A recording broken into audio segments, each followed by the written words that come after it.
today's service, for the Word opened, we pray that our Sunday school time would be as enlightening and useful. Pray in Christ's name, amen. All right, we didn't get done with money last week.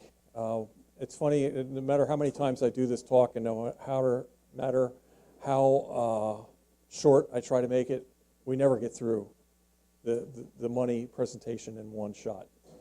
So I'm calling this week 4.5. We will try to pick up where we left off. If we remember, I'm going to trust that you remember what we talked about last week. Money being a medium of exchange, and money is what we think it is. It can be silver or gold. It can be grain, depending upon the circumstances, and circumstances are always changing. And we talked about how inflation is nothing more or less than an increase or decrease in the money supply. Inflation is an increase in the money supply. The money supply has been inflated. Prices go up, but that's not what inflation is. Prices go up because the value of money is going down because there's more money in circulation. The money supply has been inflated, and it's just that nature, or it's just that simple. And so what we wanted to talk about now, I wanted to give some examples and some nuance to the nature of inflation. It's infectious. So we did a little bit of this last week, talking about in ancient times that the gold and silver objects were money. If the refiner added the tin or lead or copper to his gold and silver and passed it off as 100%, he was cheating. But it's just like inflation. You're putting more into circulation by taking the value out of what it is that you're putting into circulation. So anyway, he's cheating because he's not making it 100%. He's putting something else in it. Now, how does he benefit from that? He has extra gold and silver left over. He has to sell that extra metal into the economy. So there's going to be more silver, either coins or teapots or whatever it might be, and there's going to be more supply. So you're going to inflate the quantity of goods and decrease their value, because as goods become more and more plentiful, their value becomes less and less. Yes, Joel. Yeah, I'm trying to think of the name of that guy. Was it Epimenides? Who figured out how to... Archimedes. Archimedes. No, it wasn't it was, I said Eureka. Yeah, that guy. Anyway, I know who you're talking about. Did he ever figure it out? Yes. Okay. He ran through, for lack of a better word, I'm going to call him Archimedes. I think it might have been, but it was Archimedes. Was it Archimedes? Okay. And what he discovered was the principle of specific gravity. And he discovered it, he ran through the streets naked, saying Eureka, because he had been tasked with the king had been given a gift, a crown made of gold. And the king was concerned that it wasn't gold. It wasn't a crown. He'd been given the gold, and they took it to the goldsmith, and Archimedes was concerned that the goldsmith had compromised the gold in making the crown. The question ended up being, yes. Right. And the crown weighed as much as the gold originally had, so that was okay, but he suspected that he had compromised the gold with some other metal. Right. But how would you ever figure that out? But how would you figure that out? And he came up with the idea of specific gravity, and he did so when he was taking a bath. The idea of specific gravity, for the science lesson for today, is that the amount of displacement of space by any particular substance will be different. So the amount of space, cubic inches, let's say, taken up by a wood block is going to be more space than what's taken up by a gold coin. And that every substance in its purest form, or whatever form it's taking, has its own specific gravity. That is a ratio of the displacement to its weight. And he figured it out in the bathtub because he sank in the bathtub and the bathtub overflowed. And what he figured out was, okay, if I fill a container to the brim with water and plunk something into it, what's going to do, it's going to displace exactly that amount, regardless of its shape. So then all I have to do is measure the water that's been displaced, and now I know the exact volume of the object in play. Now, I can weigh it, and I can figure out, now I know its volume. Now I can come up with a specific gravity, and now I know if it's pure or not pure. And so that's... Do we know if the crown was pure or not pure to you? I don't know. What we knew is that he figured out how to figure it out.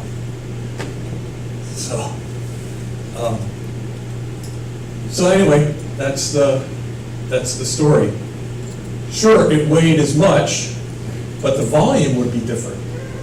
And there's no way to tell based on, starting with a coin, which you knew the volume of the coin or the block or the brick that he started with. Anyway, he could come up with an exact specific gravity, weight to volume measurement on the crown as he could on the starting gold. And so, eureka, he figured it out. And he was naked because he'd been in the tub. So that makes it a memorable story. What's memorable, not the eureka, and not that he figured it out, is that he ran through the streets naked after figuring it out. So,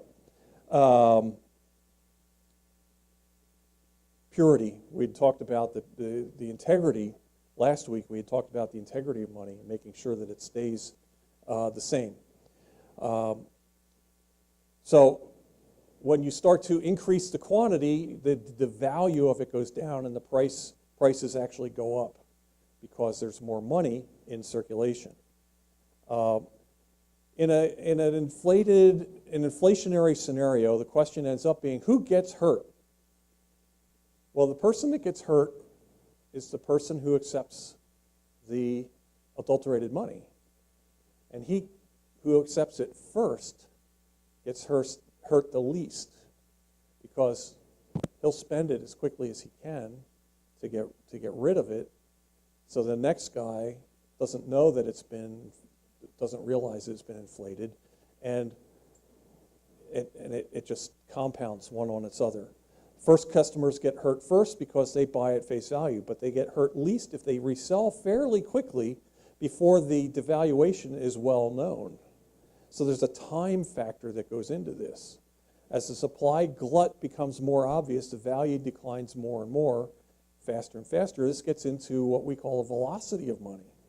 In an inflationary scenario, the velocity of money, the turnover of money, is very, very fast. It's very high. In our current economy, with the quantitative easing that we've been reading about that the Federal Reserve has engaged in, they've flooded the market with money. But there's hardly any velocity because what happened is all that money went into bank reserves and went back to the Federal Reserve to be stored. There's not a very high velocity of money, so the inflationary effects are very low right now. When the Federal Reserve stops paying interest on the deposits that the banks have made at the Federal Reserve for their reserves, and they pull that out, then they've got to do something with it, and they start to loan it or lend it out, then we're going to see an increase in the velocity of money, and we're going to see much more inflation. But that's part of how that works. So the winners in this inflationary cycle are the ones who get the full value for debased goods earliest in the cycle, the debased goods being the debased coinage that they're putting out. The losers are those who aren't trading early in the cycle, and they tend to be savers, people who aren't buying, consuming all the time. Savers get hurt because they aren't spending their money. And it's just sitting there and they're not paying attention. The inflation is slowly eating away at their savings. Now, what'd be interesting is that if your savings were under your bed and in pure gold or silver, it may not hurt you. But in an inflationary money supply like we have, where it's currency, paper, then you are going to get hurt. Now, the losers should be protected, right, by the civil government. But when they're not, there's a sign of moral corruption. That's what Isaiah was arguing about. We're going to talk about that right now. Who remembers what the impurities in gold and silver are called? Dross, right? And Isaiah said in 122, your silver has become dross, your wine mixed with water. What's that wine? What's that vintner doing? Right? He's inflating the wine supply with water, with something of less value. It was a big problem societally because the government wasn't protecting the citizenry. And Isaiah was writing about it. Dross is always an imagery for sin. And whenever you see that in the Bible, you're talking about inflation and you're talking about sin at the same time. So the Bible equates inflation with sin. God warns us about purging the dross from our individual or corporate lives. And when we accept it, again, it's a sign of moral corruption. It's a sign of where we are, where our hearts are. Who's the government? You know, the government's the great they, right? It's outside us. It's them. But it's people. It's made up of people. And there's a real problem when government isn't protecting the people. The government is people. It's a sign of moral corruption as a nation and people. God requires the government to enforce honest weights and measures. Read honest money. When it doesn't or actually becomes the cheater or the protector of the cheater, you have public corruption on display. And to the extent that we accept that, we are complicit in it. That's an indication of corruption society-wide. And whenever we see corrupted money without widespread complaint, we have corrupted people. We know that. Now, why does it become so prevalent? Why does the winemaker water his wine? Why don't people just stop using dishonest vendors and dishonest money? Why don't we insist? Monopoly. The dishonest money, it's protected by the law. In this country, that's the case. And worldwide, that's the case. The corruption spreads because the government protects it. We have, in this country, we have legal tender laws. We are required to accept as money paper that the government inflates. Right on here, this note is legal tender for all debts, public and private. Legal tender laws. You have to accept this in payment by law. So it's a monopoly, it's protected. It's a cheating that's protected by the law. Now, this is an example from 1965. 1964 was the last year that the United States government minted money made out of silver. In 1965, they started making sandwich coins, the coins that we all recognize today. Many of you may not know, you're not old enough to realize, that from 1965 through 1967, the silver half dollars, the half dollars that were coined, they had a copper core, but the outside was still silver. So the 65 to 67, the half dollars were 40% silver. So they're worth a lot more than the slugs that we have today. So it's 1965. And suppose that there are cakes on sale at the farmer's market, 3 for $0.50, right? $0.50. Now last year, we still had 100% silver, but now we have these 40% slugs circulating. So if you go to the market to buy your cake, which $0.50 are you going to use to buy the cake? Are you going to use the one that's all silver or the one that's 40% silver? Well, if you're smart, you know, and a lot of people didn't. A lot of people just figured, well, it's still a quarter, still a $0.50. But if you're smart, you're keeping all your silver, 100% silvers, and you're spending the 40% silver. Now that presents a problem. What does the baker do, right? He knows that the customers are going to keep the real and they're going to spend this slug. and he can do one of three things. He can continue to sell his cake for the silver, 3 for a silver $half. That's what he priced it at, knowing that he's going to get only 40% of what he's trying to collect.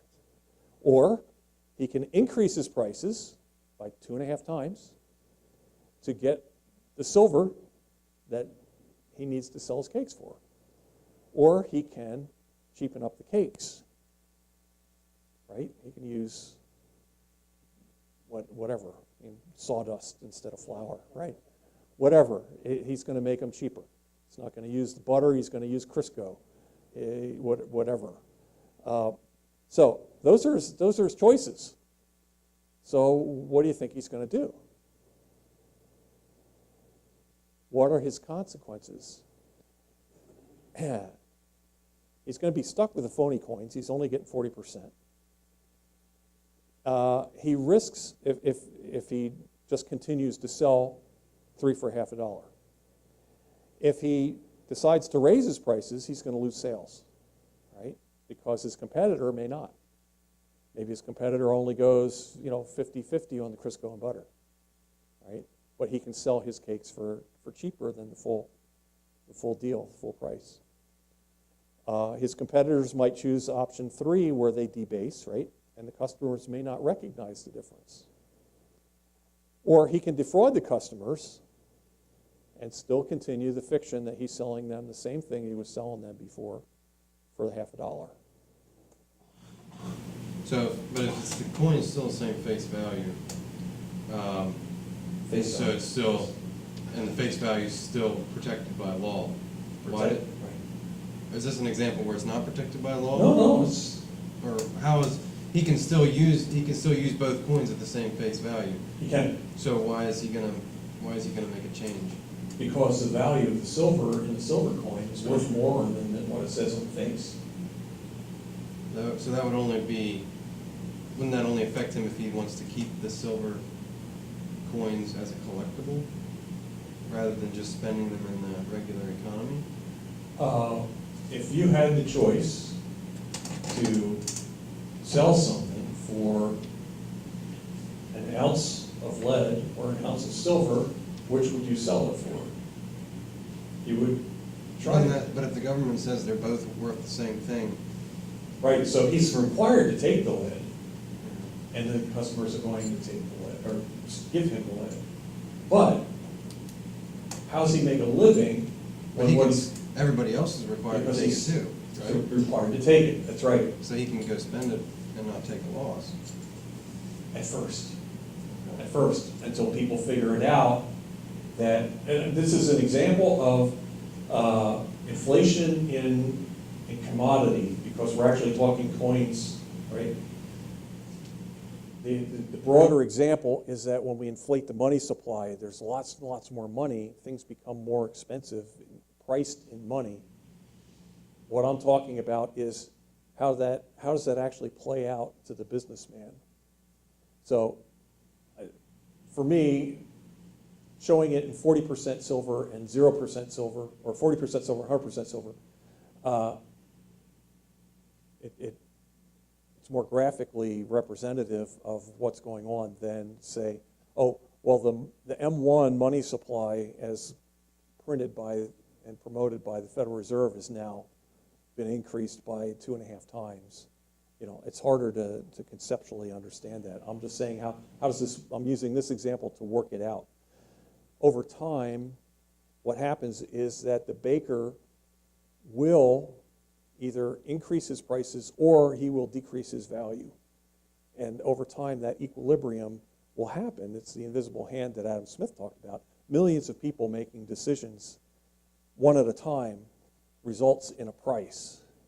And as more and more money comes into the marketplace, the prices will go up and the values, quality will go down until some equilibrium is reached, so that the baker, in this case, is able to make a living, to make a profit. This is just a more graphic way of, you're taking it one step further and saying, okay, the monopoly laws, the legal tender laws, should protect everybody, but they don't, because over time,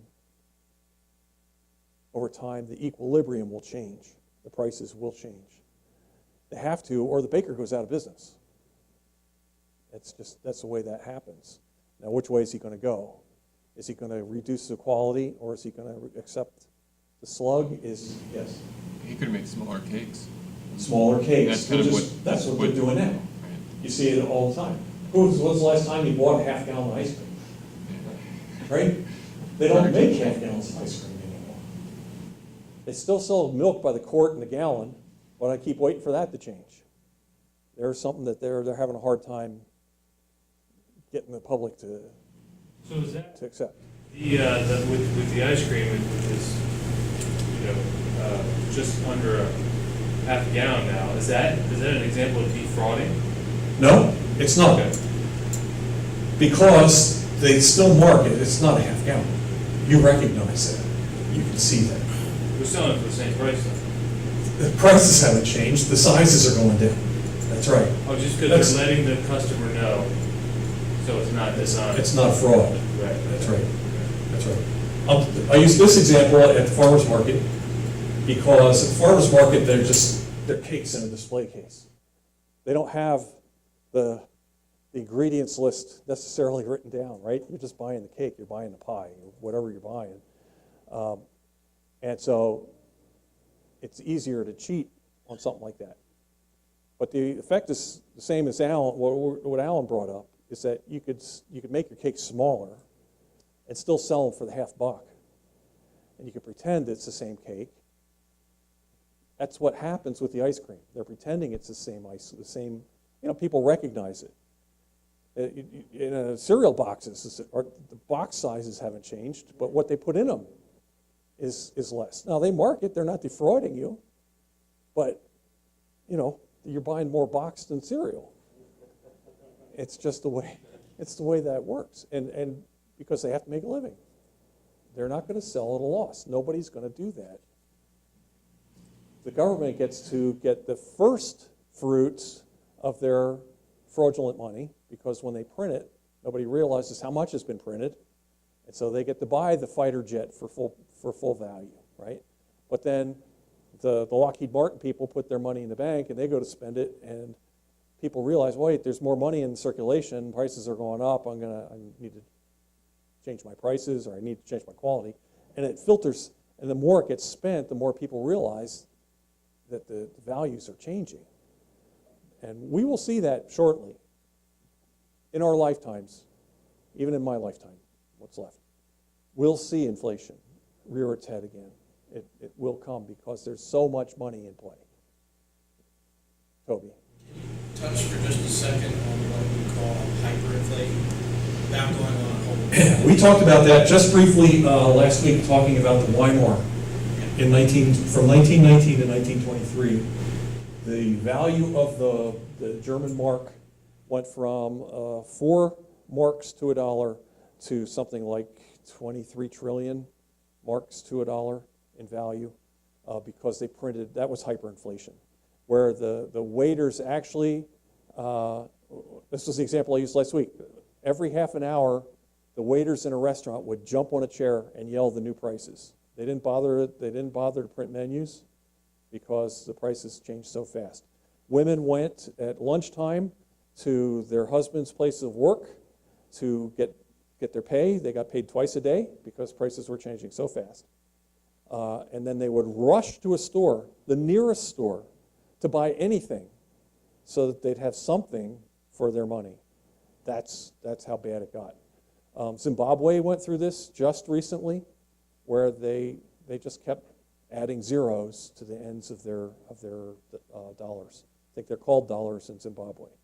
And eventually, Zimbabwe, in order to restore the economy, they went to dollars. They went back to dollars. A lot of countries do that. They'll peg themselves to the dollar, or they'll use dollars. When we visited Belize, Belize has an official policy. The Belizean dollar is pegged at 2 Belizean dollars to $1. So that way they don't need their own central bank. Nobody needs their own central bank, but they can eliminate that because they have an official policy. Doesn't really matter how much they print. it's still, so you can, so dollars and Belizean dollars circulate freely in the Belizean economy. They circulate the same because everybody knows what they're worth one to another. So hyperinflation can be, it seems like an easy out. I'm just going to print the money I need to pay off my debts. But then the acceleration goes, and we talked about velocity. And it starts out gradually, and then it just goes straight up as far as the rate of increase and the rate of turnover, the velocity. So it's a horrible thing, and when that money fails, it's awful. People starve to death. Venezuela's going through that. Well, they are still, Yeah. that's a mess. It's a mess. That's right. And then there's always the protected by law rate, and then there's the real rate of exchange. Yeah, it's part of, we deal with foreign currency when we buy some of our stuff. It's very difficult. They all want an American dollar. Everybody wants the American dollar because as bad as things are here with our central bank, it's still more stable than what their bank is. It's not a happy place to be. When the money fails, we talked about this in an example that we talked about with Pharaoh.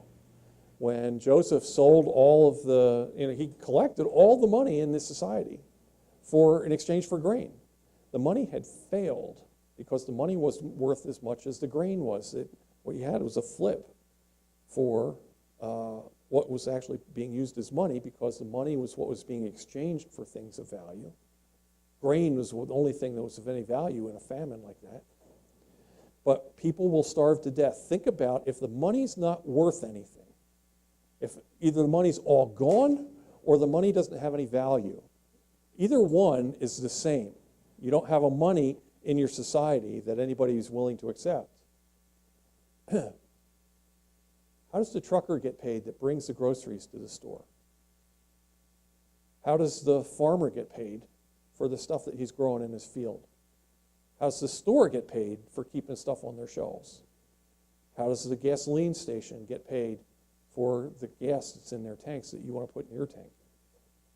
There's no money. There's no means of exchange. People will starve to death. There will be riots in the streets when there's no money, because of money is a social, this is something that we talked about early last week with the Robinson Crusoe example. Money is a social phenomenon. When you don't have a society, you don't need money. When you're just sticking a seed in the ground and that's what you're going to live on, is what grows out of that seed, there's nobody to trade with, you don't need money, you need tools. But when you're dealing with people, and this is one of the joys and the genius of scarcity. God has put us into a universe with scarcity. We have a scarcity of time. We have a scarcity of goods. We don't have any scarcity of what we want, right? There's no scarcity of the things that we want to eat, do, see, whatever. But because of scarcity, we're forced to work one with another. Because Wes can get an apple grown, and I haven't the faintest idea of how to get an apple grown, right? But if Wes needs a chair, I can get the chair built at Boyertown, at the planing mill, right? So we can trade, we can interact, and it's easier for us to interact with money than it is to try to trade things. But money just makes things so much more easy to have a good division of labor. And the more division of labor we have, the more specialization we have, the better off we are as a society. Individually, we're going to have access to more goods and more and different things and things that we haven't imagined. I'm 63 years old. I never ever would have dreamed about a cell phone, right? That has a screen on it. If only I could find it, right? It has a screen. It has a calendar in it, and it's got the internet on it. And, this is Dick Tracy two-way radio TV stuff that we used to read about in the comics. I can't imagine it. Without money, you don't have this. You can't have this because I don't have that expertise. Money allows us to specialize and innovate because we're going to get paid in money. It's a way for us to interact one with another. So we have to understand that. And inflation and messing around with the value of money messes around with just that, with exactly that. And that's what I was trying to illustrate here. Yes. So, you may not be able to answer this in detail, but if the savers lose in an inflationary situation, so if I'm trying to save money, but I guess I'm losing, so what should I do? Question, if you didn't hear, was if he's trying to save money in an inflationary society, inflationary scenario, he's losing value. Well, how does he save? What does he do to save? You save in something that's going to retain its value. Or you take your savings and you pour it into your business that's going to grow, or you buy something that will grow in value with inflation. Maybe it's a collectible, but you have to be very careful about collectibles. Collectible what? Maybe you want to invest in the collectible gold coins. They have a little bit of a premium. They have a lot of a premium over the value of the gold that's in the coin. But because they're not making any more of the 1856 double eagles stamped in San Francisco, there's a rarity to that. And as more and more people become collectors, the value of that goes up, and it goes up with inflation. Now, interestingly, people say, what about fine art? What about art pieces? That has been traditionally a very well-worn path of trying to save money and value. And over time, that has paid off very, very well for a lot of people. But there's a marker in inflation as well. And one of the markers of reaching an inflationary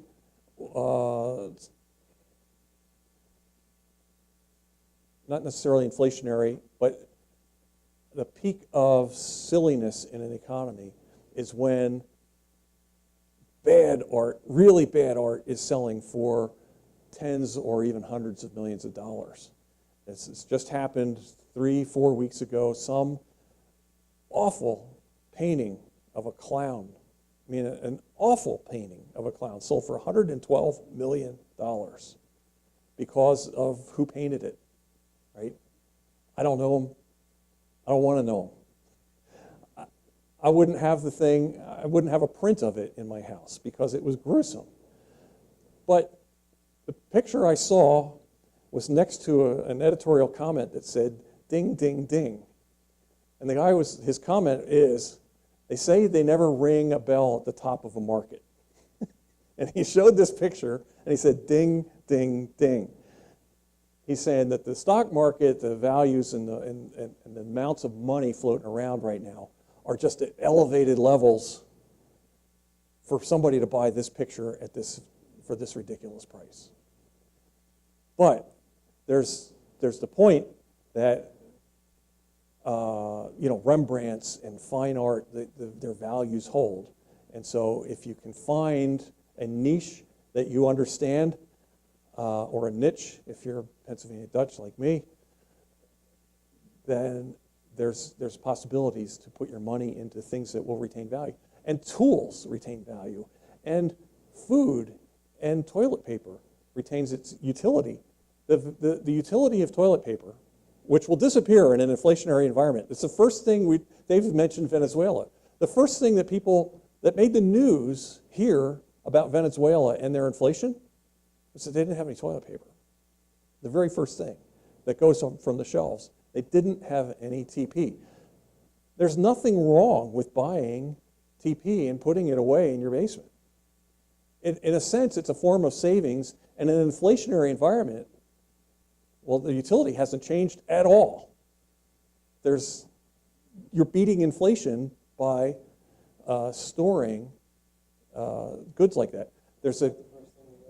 Why was that the first thing to go? They nationalized the toilet paper factory.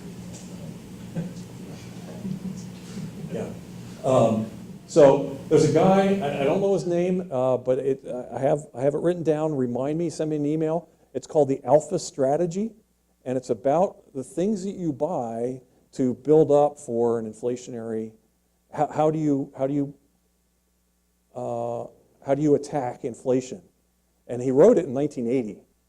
So inflation, I mean, you're pretty young, but in 1980, inflation was crazy. It was 12, 13, 14%. That's a year. I owned a house that we had bought on a line of credit, on our business's line of credit, that we were buying to fix up to flip. And when we bought it, the interest rate was 7%, which was the normal mortgage rate at that time. And before that inflationary episode ended, we were paying 21% a month, 21% a year on a monthly line of credit for this house because we hadn't bought it with a regular mortgage. We weren't going to own it that long. But interest had gone to 18%, something like that. We were paying prime plus 3. And so we were paying 21% on that house for several months. And any profit that we would have made on that house evaporated in paying the interest. So inflation can get crazy. And that guy was writing in 1980 that Alpha Strategy. When inflation was at its worst. Two quick comments for today. Inflation is what, 3% right now? Officially. Officially. If that's the case, and you are trying to save right now, and you don't believe that's going to change in the next few years, just all you have to do is understand, you save $10,000 this year, next year it's worth $9,700. You save another $10,000, now you have $19,300 to spend. You can still save. You can still save. But and make your purchase, but that is what they're doing. What they're doing is encouraging debt. Instead of saving up for that, you buy it today at the price that it is. You lock in your price for the future. Now you no longer have to save, you just got to make your payments. So look, that is encouraging debt instead of saving. So that's the struggle. I mean, I talked about that a long time ago. That's the reason it's good. Yes. In the sense of not good, but it protects you against inflation. Buy your house now. You try to wait and save 150 grand to buy your house. By the time you saved it, it's worth 200. Where you lock in that 150 ahead of time. Yeah. And we're going to talk about debt next week. And the inflation talk is deliberately at the end of my talk on money, because inflation is such an integral part of the debt mentality, and that's exactly right. So kudos to Ryan. You didn't say anything about land. I mean, Land is a great. You cannot make more land. You're not making, right. I mean, the Dutch did, but, with their building of the dikes, but, How'd that work out? yeah. Well, pretty well. The dikes are still in place. But, yeah, you're at risk. You're right. Land is a great investment. Farmland is a phenomenal investment. Well, mostly because farmland isn't taxed at the same rates as other land. The tax rates are much lower typically for farmland. And again, they're not making any more of it. I think they are making more of it, though. There is a way to make more land, and that is because of government intervention and meddling. In this sense, with zoning, for example, you take away land.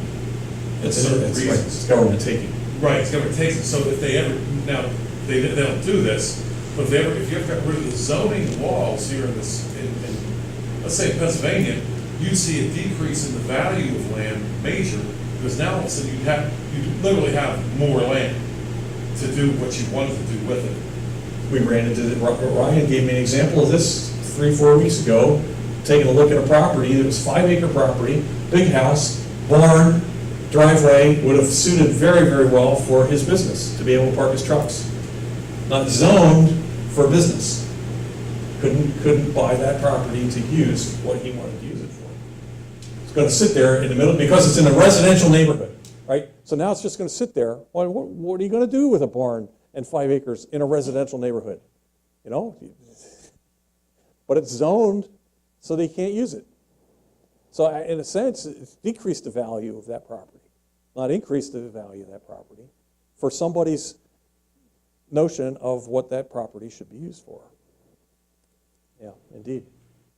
It's not much different than what we're talking about here with legal tender laws.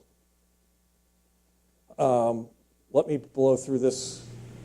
So we're option 3 was where the baker reduced the values, the quality of his goods, and it was the path of least resistance. It's likely the way he's going to go.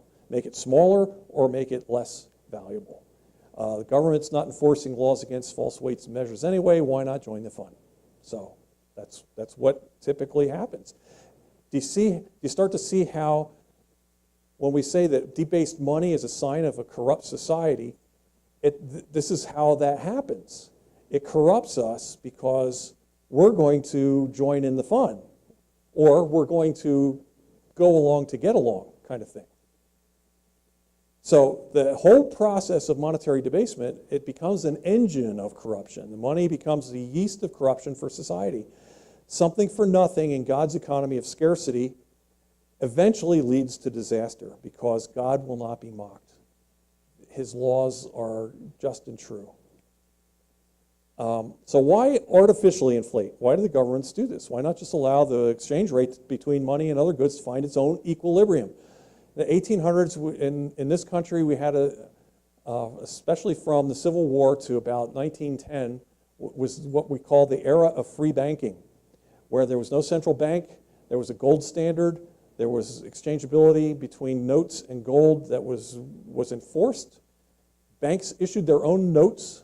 That is, the First National Bank of Ephrata had its own notes printed to say there is on deposit in our bank this much gold. And so those notes traded freely around here, right? It might not trade so well in Reading, but you could find a bank in Reading that would take it because they knew the Ephrata Bank. It worked. Why did we have to go to central banking?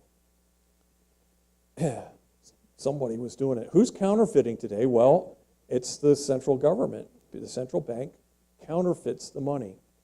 And why do they do this? Why are they picking our pockets? Has anybody here not seen the movie Robin Hood? I mean, the old one, the Errol Flynn movie, Welcome to Sherwood, Milady. Okay, everybody's seen that. You've all seen the scenes of Prince John collecting the taxes, right? Evil Prince John, he sends his henchmen throughout the land. They collect the taxes for the ransom of King Richard the Lionheart. And they're beating people, and they're putting their eyes out. If they made the movie today, they'd show you putting the eyes out, but they just did the eye patch thing to let you know that the eyes were put out. It was all good movie fun, right? And why did they do that? Because they wanted gold and they wanted silver. And why did they go and do that? Because the people had it in their pockets. The people had it in their houses, in their own possession. And that's why they did it. So why do we inflate? Well, as much fun as Prince John seemed to be having, oppressing the Normans, for profit, he would have used a printing press because it's easier. It's easy to steal from the people using the printing press because nobody understands it. There's no end of goods or services the government wishes to buy if they can buy without the messiness of collecting the taxes. There's a powerful incentive to inflate. Because of the gradual nature of it, 3% a year, 2% a year, when people were paying, were at 12 and 14% a year inflation, people noticed it. But the gradual couple of percent, nobody notices because we don't understand it. And the government keeps promising something for nothing, and we keep buying it. So we just keep going along with it. And so what's the answer? A biblical monetary system. These things sound pie in the sky, but we need to understand it so that when it does all fall apart, if we have to rebuild something, we all understand it and we can recommend it or perhaps even insist on it. The principles are simple. Standard weights and measures. An ounce is an ounce. Pure silver is pure silver. So we understand what we're dealing with. And just like in the Bible, there are laws against tampering with weights and measures. So we have to enforce those laws. we have to prohibit fractional reserve banking. It's fraudulent. Remember, we talked about the issuing notes for specie that's not in your vault. If Ephrata, First Bank of Ephrata, issues a note saying there's on deposit here $5 worth of gold, and then that's a $5 bill, well, there better be $5 there. They can't issue a gazillion of these and not have it there. But that's what fraudulent fractional reserve banking is. Let me just back up there. In the era of free banking, let me be clear, that was an era of fractional reserve banking. The banks actually did issue way more notes than what they had specie in their vaults. But the directors of those banks were personally liable for the debts of the bank. Those guys that started the bank were rich. They started the bank to make some money. They offered interest to people who deposited their real money in the bank in order for them to issue notes, claims on that money as loans. But if that bank failed, those rich guys were going to lose everything they had. So they managed those banks so that there was 40% reserve. That tended to work. Even though it was fraudulent, it worked. I don't want to proclaim the glories of the free banking era without mentioning that it definitely was fraudulent fractional reserve banking. But it worked. It failed ultimately when the states and territories in the West insisted that, actually passed laws and required that those banks count as reserves the debts of the state or the territory. They said, okay, instead of having 40% specie in your bank, you can have 20% specie, and 20% of it can be notes from the great state of Kansas. And that will count as a reserve because that's gold. That's just as good as gold. Dave. That's going on again now. Of course it is. With what cannabis laws, marijuana states. Yes. You can't go to a bank Yes. to get a loan because of what it is. Yes. There are now banks in Oregon, Washington, California, Colorado, Maine, that wealthy businessmen have opened up, and they're doing the same thing. Yes. But they're not FDIC. They're not FDIC. Guaranteed, that's correct. Yep. But they'll work, they'll be prosperous. Oh, yeah. Because those guys are on the hook. Oh yeah, they're charging 18-20% interest. Yeah, but they're making a ton of money, but they're on the hook for the debts and deposits in the bank. Yeah. So when the states required or allowed these banks, actually required these banks to use State notes as reserves, then what happened is, well, it worked at 20%, will it work at 15%, will it work at 10%, will it work at 5%? And the answer was no. It didn't work at 5%, it didn't work at 10%. People got their bank statements and looked at the balance sheet of the bank and said, well, what's actually on deposit here? Oh, there's only $1 of specie for every dollar of currency they have out. I'm getting my money out of there. That's a run on the bank. That's what a run on the bank was. It was to get your money out. In that movie, It's a Wonderful Life, people weren't going to get, it's a fallacy. People weren't going to Jimmy Stewart to say, give me these. They went to Jimmy Stewart to get these. They went for these. They went for their silver dollars. That's what they had on deposit there. That's what was in the bank, not this paper money. That's what a run on the bank is. You don't need the paper dollars. Anyway, prohibition of fractional reserve banking.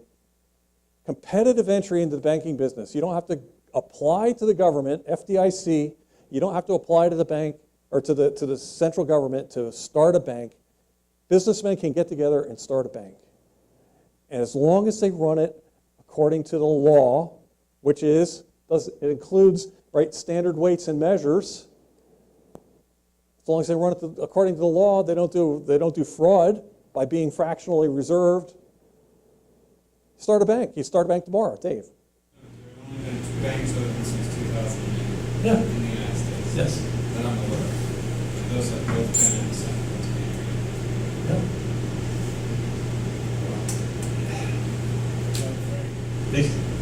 What's that? Frank, probably, I think the Yeah. laws just made it too hard. Yeah, right.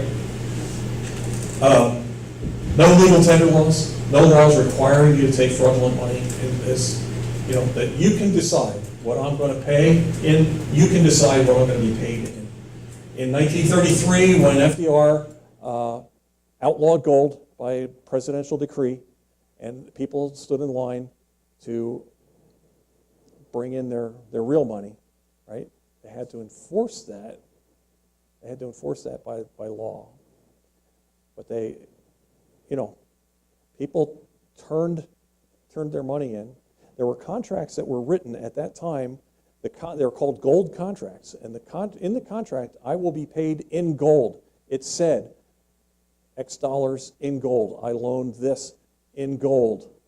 All of those contracts were invalidated. And the guy who put the final nail into the legal tender laws, I mean, into the gold contracts, was on the Supreme Court, was Owen J. Roberts. Cast the deciding vote in the Supreme Court that invalidated all of the gold contracts. So, OJR, another hero. Was he a Republican? Who cares? Yeah. It can't possibly matter. History shows that the state is not to be trusted with monetary monopoly. It's always misused. They always debase it. Who was it they called? There was a king in England who minted up copper coins and had them dipped in silver to pass them off as silver coins.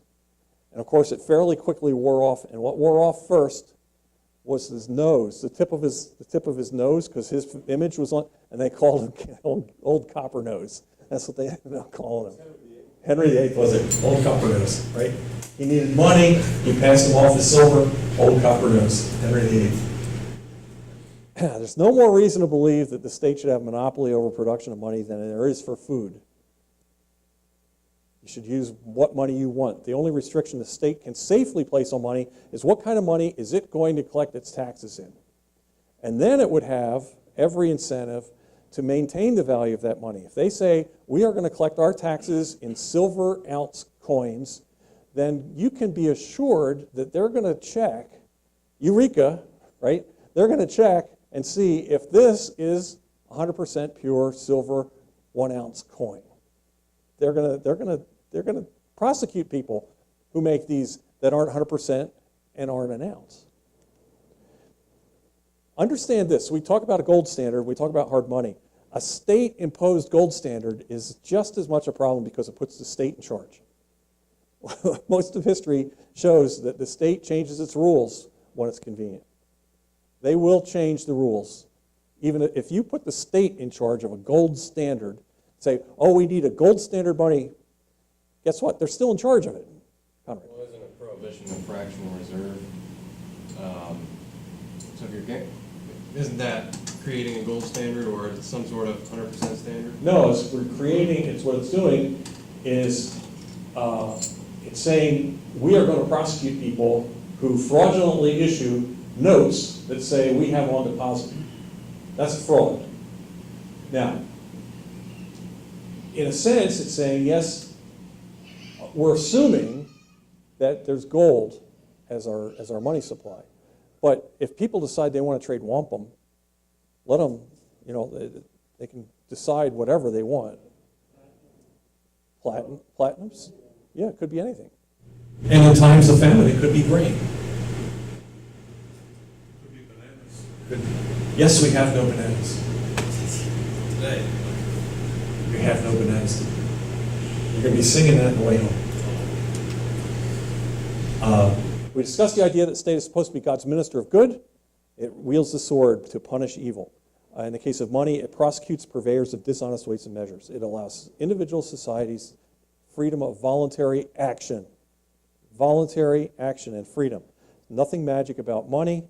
It's just the most marketable commodity in an economy, but let the market establish what is marketable, not the government. Biblical case for freedom in money is the same as biblical case for freedom. In general, we are intended to be self-governing according to God's laws. And that will provide us with a biblical monetary system. So, end. Alan has a question. Now, when they're supposed to take some of the damage money out of circulation, how does that work with the calculations of inflation? They don't really calculate it. The amount of physically printed money is minuscule in relationship to what we consider the money supply today. It's less than 5% of the money supply in America today is actual physical currency. So, you know, the small amounts that they pull out to reprint, we say printing money, but it's not printing money, it's digital entries in a computer.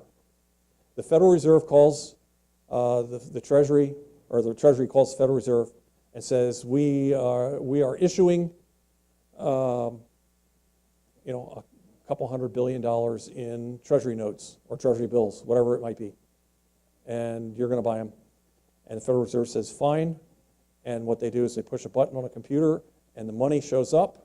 The entry shows up in the Treasury's bank account. The Treasury spends it, and the Federal Reserve takes the note. And then we, American taxpayers, or through the Congress, pay the Federal Reserve interest on the notes that they bought.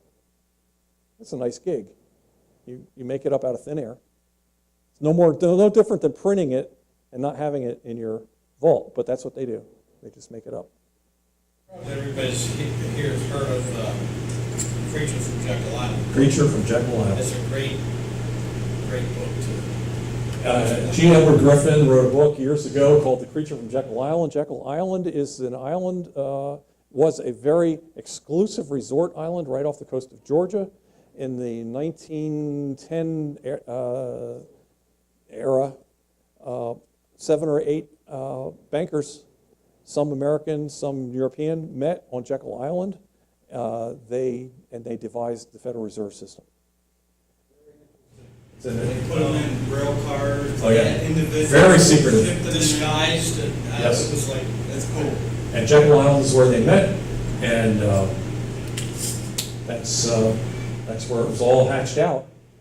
And then, I mean, it's a sordid history of how we ended up with the Federal Reserve System. Sordid, truly. Just one thing on where us business guys get in trouble is we don't increase our prices with inflation. If we are to stay ahead of the curve, we should be increasing our services and our prices yearly based off of inflation. Yep. Otherwise, we will find ourselves working harder for less money. As that cost, as inflation goes up, we're still sitting here. It's Yes. just something that most people don't think about. Well- And every year you should have a 2 to 3% increase. In goods or services, the problem is it's not, most other people don't do it, so you have to figure out a way to do it.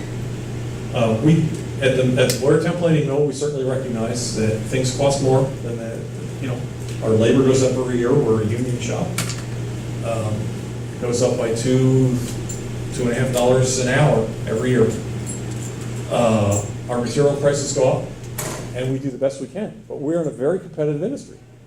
One of the things that we sit around and talk about at work all the time is why in this industry, and especially the Philadelphia market, is simply red hot in real estate and building. It's crazy how much building is going on in Philadelphia. People getting in fights to buy $500,000 condos. And why? And a lot of it has to do, you know, Comcast is moving NBC headquarters to Philadelphia. And so the big new Comcast tower is going up, and there are a lot of high-priced executives moving to Philadelphia. Why in a marketplace like this is everything so competitive? We have a terrible time trying to get our price. We're not going to knowingly go into a contract at a loss. So we put our prices out, and we're having our heads handed to us. Why? Part of it's a union. You know, we have a union workforce, and so we're paying guys. I mean, our cost out of pocket is in the between $40 and $45 an hour. You know, I can't compete with guys over here that are paying at $16, $17, $20 an hour. And what's happening in Philadelphia, more and more people are going the non-union route. Used to be that Philadelphia is a union town, and if you brought a non-union truck in there to try to deliver goods, you were going to get chased out of town. Well, that's not the case anymore, because those union carpenters are just happy to work. They're just happy to have anything to do. So, you know, they let the trucks deliver so they have something to put in. It's a different time. You know, someday we may have to consider if we can stay union. There are still places that require union goods, and a lot of the hospitals do, and a lot of the universities do. My biggest But don't have a limit. My biggest point is that we as businessmen, if we want to stay on top of our game, in order to stay ahead of the curve, We need to recognize the fraud that's being perpetrated by the federal government, and if at all possible, stay ahead of it. yeah. Yeah. So often we'll sit there and say, well, we can find another year without an increase because our competitors did. But we literally need to. You can, but you have a hard time surviving. How do you survive? Yeah, you're either going to, again, like you said, you're either going to reduce the quality of service. You know, you're going to reduce, something is going to be lost along the way. Right. Right. And you have a responsibility to your employees as well as your family to remain in business. You do. That's how you provide. So you got to stay in front of the curve. We think, you know, we try. So, well, we're behind again. Can't even get the abbreviated version done in 2 weeks. Dismissed.